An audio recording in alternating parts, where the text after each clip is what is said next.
ప్రతిసారి సోది అదే కదా, do you love me, yes I love you, do you really love me. ఎందుకు అడగాలని సార్లు? ఎందుకంటే అవతల నుంచి కూడా మళ్ళీ ఎందుకు రీఅష్యూరెన్స్ కావాలా? తల్లిదండ్రులు పిల్లలు ప్రేమించరా? అడగకపోయినా ప్రేమిస్తారు. కానీ మీరు ప్రేమిస్తున్నారని గుర్తుగా వాళ్ళు మాటి మాటికి రీఅష్యూరెన్స్ని మీ నుంచి ఏం చేస్తారు? కోరుకుంటారు. Does it mean that you don't love them?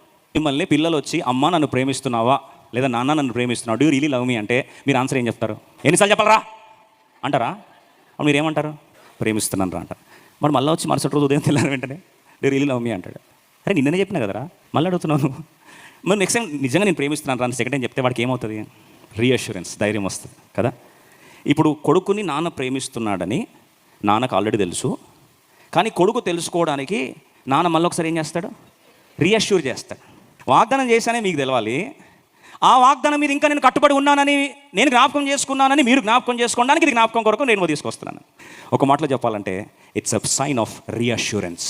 అయ్యా నువ్వు భయపడద్దు, ఇంత పెద్ద బాధ్యత ఎందుకు పెట్టావు దేవాని ఏడ్చి ప్రార్థన చేస్తున్నా. బాధ్యత పెట్టినప్పుడు ఆ బాధ్యతతో పాటు నా కుమారుడా నావన్నీ నీవి అని నేను చెప్పిన మాట నువ్వు మర్చిపోతున్నావు. దేవుడు నీకు మాటి మాటికి భయపడుతున్న గుండెల్ని, కలవరపడుతున్న గుండెల్ని ఏం చేస్తాడు? ధైర్యపరుస్తాడు.